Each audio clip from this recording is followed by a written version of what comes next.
Governor గారి ప్రసంగం నిన్న ఆద్యాంతం వినడం జరిగింది.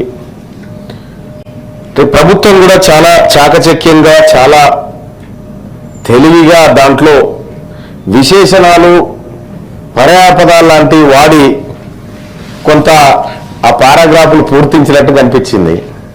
కానీ ఎంతో కొంత వాస్తవం ఎంతుంది, నిజమెంత అనేటువంటి విషయాలను కూడా మాట్లాడుకోవాల్సినటువంటి అవసరం ఉంది అధ్యక్ష. ఇక్కడ గవర్నర్ గారి ప్రసంగంలో తెలంగాణ గుర్తింపు వారసత్వాన్ని గౌరవించడం అని చెప్పి ప్రధానంగా ఒకటి మాట్లాడడం జరిగింది అధ్యక్ష.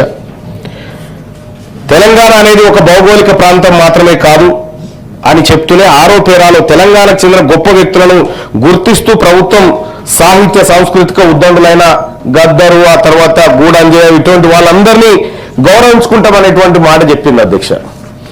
14 నెలలు గడిచింది అధ్యక్ష. ఇక్కడ అమరవీరుల కుటుంబాలకు ఒక ఉద్యోగం ఇస్తామని, వాళ్ళకు ఒక 25,000 రూపాయల పెన్షన్ ఇస్తామని రాష్ట్ర ప్రభుత్వం తన మేనిఫెస్టోలో కాంగ్రెస్ పార్టీ చెప్పింది అధ్యక్ష. కానీ ఇప్పటి వరకు అట్లాంటిది ఏం అమలు చేయలే అధ్యక్ష. రెండో విషయం, ఇట్లా ఈ 60కి 60 మాట్లాడుకోవాల్సినవి. కానీ నేను ప్రధానంగా మిగతా మిత్రులందరూ మాట్లాడింది కాకుండా నేను ప్రధానంగా ఇందులో ఇదే గవర్నర్ గారి ప్రసంగంలో సామాజిక అంశానికి సంబంధించినటువంటిది, సామాజిక న్యాయం సమాన అవకాశాలు అందేలా చూడడం అని చెప్పి సమగ్ర కుటుంబ సర్వే విషయాన్ని ప్రస్తావించడం జరిగింది అధ్యక్ష. ఇదే విషయాన్ని చాలా మంది ముఖ్యమంత్రి గారు కానీ మంత్రులు కానీ చాలా మంది ఈ విషయాన్ని మాట్లాడడం జరిగింది అధ్యక్ష. నేను పదే చెప్పిన అధ్యక్ష, సమగ్ర కుటుంబ సర్వే మనం ఏదైతే కుల సర్వే చేసినామో కుల సర్వే పారదర్శకంగా లేదు, అనేకమైనటువంటి తప్పులు ఉన్నాయి, డాటా మిస్ అయిపోయింది, సరి చూసుకోండి అని చెప్పి ఇదే వేదిక మీద నుంచి చెప్పడం జరిగింది అధ్యక్ష ఆ రోజు. కానీ ప్రభుత్వం ఆ వైపు ప్రయత్నం చేసినట్టుగా అనిపించట్లేదు అధ్యక్ష. ఒక విషయం చెప్తా అధ్యక్ష, పాపం మా గౌరవ మంత్రులు వీళ్ళందరూ కూడా జాగ్రత్తగా వినాల్సినటువంటి అంశం అధ్యక్ష. ఇది Telangana socio economic survey book అధ్యక్ష.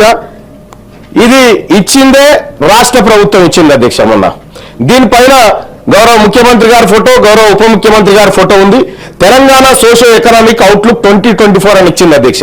ఈ రాష్ట్ర ప్రభుత్వం చేసిన కుల సర్వే తప్పు అని ఈ బుక్ చెప్తా ఉంది అధ్యక్ష. ఎట్లా చెప్తా ఉందంటే జాగ్రత్తగా గమనిస్తే అధ్యక్ష, మరి వాళ్ళకి ఎవరైనా చెప్పిరా లేదా అనేది కూడా ఇంకా నాకు తెలియదు. కానీ జరిగినటువంటి పొరపాట్లు సరిదిద్దుకోవాల్సినటువంటి సమయంలో ఆ పని చేయకుండా ఇందులో మ్యాక్రో ఎకనామిక్స్ ట్రెండ్స్ అని చెప్పి ఫస్ట్ ఉంది అధ్యక్ష. దీంట్లో క్లియర్ గా మనం ఏం చెప్పినాం అధ్యక్ష, GSDP Telangana GSDP in 2023-24 తెలంగాణ's gross state domestic product at current prices in 14.64 lakh crores 14,64,000 కోట్లు మన జిఎస్డిపి 2023-24 అని చెప్పినాం.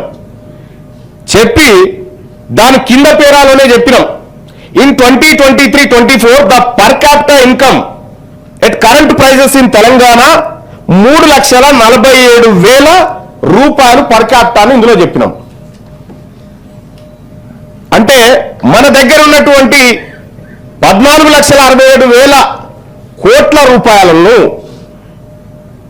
ఒక్కొక్క తలకు 3,47,000 రూపాయల చొప్పున మనం పంపిణీ చేసినాం. ఈ 14,64,000 డివైడెడ్ బై 3,47,000 కొడితే తెలంగాణ జనాభా. ఓకే, గౌరవ సభ్యులకు చెప్తా ఉన్నా, ఇక్కడ ఏమైనా మిస్టేక్ అయితే కూడా నాకు సూచన చేయండి. తెలంగాణ జిఎస్డిపి 14,64,000 కోట్ల రూపాయలైనప్పుడు ఇదే పుస్తకంలో రాష్ట్ర ప్రభుత్వం ఇచ్చిన పుస్తకం ఆధారంగా జనాభా 4,21,90,201. మరి పుస్తకం తప్ప, రాష్ట్ర ప్రభుత్వం చేసిన సమగ్ర కుటుంబ సర్వే తప్ప, ముఖ్యమంత్రి గారి ప్రకటన తప్ప, ఇందులో ఏది వాస్తవం? ఒక్క నిమిషం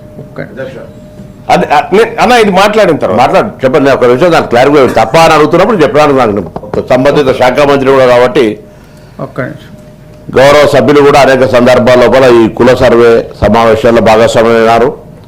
ప్రత్యక్షంగా ఫీల్డ్ విజిట్ చేసిన వారు కూడా సమాచారాన్ని ఇచ్చినారు. చాలా మంది సభ్యులు కూడా సమాచారం ఇచ్చినారు.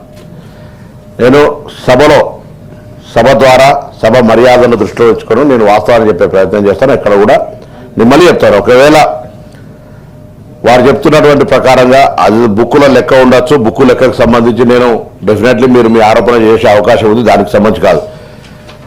తెలంగాణ రాష్ట్రంలో ప్రతి 150 ఇండ్లకు ఒక యూనిట్గా తీసుకొని ఆ 150 మంది ఇళ్లకు ఒక పరిశీలకుని, అటువంటి 10 మంది ఆ ఎన్యూమరేటర్స్కు సంబంధించి పైన ఒక పరిశీలకుని పెట్టి, మండల స్థాయి అధికారులను పెట్టి, జిల్లా స్థాయి అధికారులు పెట్టి రాష్ట్ర వ్యాప్తంగా అనేక రకాలుగా దానికి సంబంధించినటువంటి వికేంద్రీకరణ ద్వారా శిక్షణ ఇచ్చి దానికి క్వశ్చనేర్ చేసి క్వశ్చనేర్ కూడా వారు చూసినారు. అన్ని రకాలుగా ఇవన్నీ జరిగినాయి. ఇది స్వచ్ఛందంగా ఇచ్చేటువంటి సమాచారం. గౌరవ పెద్దలు కొంతమంది ఇవ్వకపోయి ఉండొచ్చు. కానీ వచ్చినటువంటి స్వచ్ఛంద సమాచారాన్ని ఈరోజు ఒక డాటా ప్రభుత్వం దగ్గర ఉంది. ప్రభుత్వం డాటా దాచిపెట్టుకుంటలేదు. దాంట్లో ఆర్థిక పరమైన పర్ క్యాపిటాకు సంబంధించిన అకౌంట్ ఎక్కడ చెప్తలేదు. స్వచ్ఛందంగా తెలంగాణ సమాజం ఇచ్చినటువంటి సమాచారాన్ని బహిరంగంగా ప్రభుత్వం అధికారికంగా శాసనసభలో లెక్కల ద్వారా చూపెడతా ఉంది. మీకేమైనా అభ్యంతరాలు ఉంటే దయచేసి నేను గౌరవ సభ్యుని కోరుతున్నా. వారు కూడా బలహీన వర్గాలకు సంబంధించిన గొంతుగా మాట్లాడేటువంటి సందర్భం ప్రయత్నం చేస్తూ ఉన్నారు. మేము విద్యార్థి దశ నుంచి కూడా బలహీన వర్గాలకు సంబంధించిన ఆలోచనతో ఉన్నటువంటి వాళ్ళమే. మీరు కూడా ప్రత్యక్షంగా అనేక సందర్భాల్లో 20-30 సంవత్సరాల నుంచి అనేక సందర్భాల్లో చూస్తూ ఉన్నారు. మీరు నేను వ్యక్తిగతమైన అంశానికి సంబంధించి చైర్లో కూర్చున్నారు కాబట్టి చెప్తా ఉన్నా. సార్, అసలు స్వాతంత్రం రాకముందు 1931లో జరిగినటువంటి లెక్కలు. ఇందులో జనాభాకు సంబంధించి మీకు ఏమైనా డిఫరెంట్ ఆఫ్ ఒపీనియన్ ఉంటే right, you can express your what ever you want say. నేను అడుగుతున్నటువంటిది ఇలా బలహీన వర్గాలకు సంబంధించిన ఒక శాతం 56% ఈ ప్రభుత్వంకు వచ్చిన సమాచారాన్ని అనుగుణంగా అందించడం. దాని తదుపరి రాష్ట్రంలో ఉన్న కొంత బీసీ మేధావులను, ఇంటెలెక్చువల్స్ను, రిటైర్డ్ అధికారులను, సంఘాల వాళ్ళని పిలిచి నా ఛాంబర్లోనే అధికారంగా సమావేశం పెట్టే అధ్యక్ష. వాళ్ళు 3 అంశాలు కోరినారు. ఒకటి, మళ్ళీ ఎవరైనా మిస్ అయి ఉంటే అప్లికేషన్ పెట్టుకోవడానికి అవకాశం ఇవ్వన్నారు. 12వ తారీఖు నుంచి 28వ తారీఖు దాకా 3 విధానాలలో, ఆన్లైన్ సిస్టంలో, వెబ్సైట్ ద్వారా, అదేవిధంగా మండలాల్లో ఉన్నటువంటి ప్రజాపాలన కార్యాలయాల్లో 3 రకాలుగా అప్లికేషన్ ఇచ్చాం అధ్యక్ష. సమాచారాన్ని అంతా కూడా క్రోడీకరించి రిజర్వేషన్ శాతంతో రేపు 18వ తారీఖున చట్టాన్ని చేస్తాం. మనం ఇక్కడ చట్టాన్ని చేసి కేంద్రం దగ్గర పోయి స్థానిక సంస్థలతో పాటుగా విద్యా ఉపాధి అవకాశాలు చేస్తా ఉన్నాం.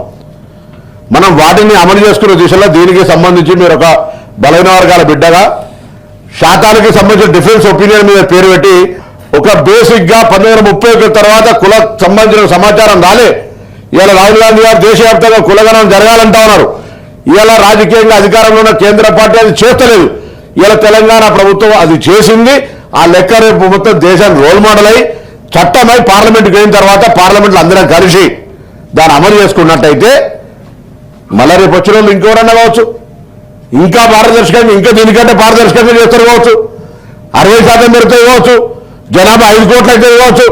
అదంతా ఊహాజనితమైనటువంటి దాన్ని పట్టుకొని ఇవాళ ఏదైతే బీసీ రిజర్వేషన్ల కొరకు దయచేసి మళ్ళీ చెప్తా ఉన్నా, బీసీ ఉద్యమకారుడుగా బీసీలకు సంబంధించిన అంశం మీద నేను ఎవరిని కూడా తక్కువ చేసి చూపెట్టే ప్రయత్నం చేస్తలేను. ఇప్పుడు ఏదైనా ప్రారంభం జరిగింది.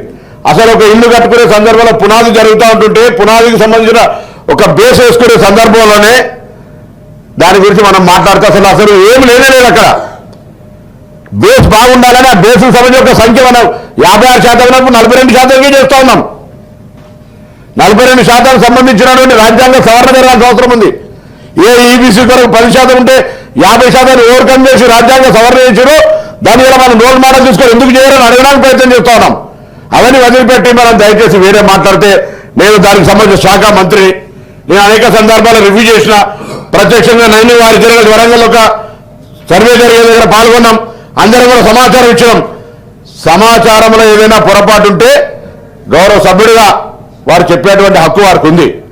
కానీ మొత్తం దీనికి సంబంధించినటువంటి ఇంత ప్రక్రియ ప్రత్యక్షంగా నేను పర్యవేక్షణ చేసినటువంటి వ్యక్తిగా దానికి సంబంధించిన ఆరోపణలు చేస్తే పొరపాటు. దయచేసి మళ్ళీ చెప్తాను, 150 మంది ఇళ్లకొకటి స్టిక్కర్ వేసి కొంత హైదరాబాద్లో వారు నిలవాలి తెలుసు. హైదరాబాద్ దగ్గర మిగిలింటే హైదరాబాద్లో మిగిలినాయి, వరంగల్లో మిగిలినాయి, కార్పొరేషన్ మున్సిపాలిటీలలో మిగిలినాయి తప్ప అందరూ కూడా గ్రామీణ ప్రాంతాల స్వచ్ఛందంగా వారు సమాచారాన్ని ఇచ్చారు అధ్యక్ష. ఇదేం పర్ క్యాపిటల్కో ఆదాయానికో సంబంధించిన అంశం కాదు. ప్రశ్నలు కూడా వారు చూస్తున్నారు. ఇవాళ ఈ యొక్క సమాచారం ద్వారా రేపు జరిగే సభలో 42% రాజకీయంగా, విద్యాపరంగా, ఉపాధి పరంగా జరిగే ప్రక్రియకు ఎటువంటి ఆటంకం లేకుండా అన్ని రాజకీయ పార్టీలకు నేను ప్రత్యక్షంగా అందరూ కూడా ఓపెన్ విజ్ఞప్తి చేస్తే ఇప్పుడు కూడా మళ్ళా స్వయంగా ఒక 12 వర్గాలు వారు కూడా రావాలి. ఎవరైనా అందరూ కూడా వచ్చి రేపు పొద్దున వాళ్ళందరూ రాజకీయ పార్టీలను కలిసి అవకాశం తీసుకోమని అడుగుతాను. కానీ దీని మీద మనం కోటికి ఎంటికలు లెక్క పెట్టేటట్టుగా ఇంకొక రకంగా దయచేసి ఈ అంశానికి సంబంధించి ఎట్లా చేద్దాం, ఇది ఏ ఇబ్బంది రాకుండా ఎట్లా చేద్దాం సలహా చేస్తే పర్వాలేదు. దీన్ని ఎట్లనైనా మనం అమలు చేసుకోవాలని గట్టి కొట్లాడాలని కోరుతున్నాం ఆ వారిని. ఈ 42% సభలో అమలు చట్టం జరగాలి, కేంద్రం పోదాం, కేంద్రం బరాబరు చేయాలనేటువంటి విధంగా అడగడానికి ప్రయత్నం చేద్దామనే మాట మీ ద్వారా గౌరవ సభ్యులు విజ్ఞప్తి చేస్తున్నా. దయచేసి ఇంత పెద్ద ప్రక్రియ 160 కోట్లైనా ఇల్లేం మేము వేరే బట్టి బయట ఎవరో రోడ్డు మీదకి తీసుకెళ్ళి సర్వీస్ పంపలే. 1,00,000 మంది ప్రభుత్వ ఉద్యోగులను చీఫ్ సెక్రటరీ స్థాయి నుంచి గ్రామ స్థాయి దాకా వాడినాం. తప్పకుండా పారదర్శకంగా ఎక్కడ కూడా చిన్న పొరపాటు లేకుండా, రాజకీయ ప్రమేయం లేకుండా ప్రభుత్వ ఉద్యోగులతోటి గ్రామ ఈ యొక్క స్వచ్ఛంద సమాచార సేకరణ జరిగింది. దాని ప్రకారంగా 56% వచ్చింది. 56%లో 42% చట్టసభలతో పాటుగా విద్యా ఉపాధి అవకాశాలు ఇచ్చేటువంటి దృఢ సంకల్పంతో స్థానిక సంస్థల ఎన్నికలు కూడా వాయిదేసుకున్నాం అధ్యక్ష.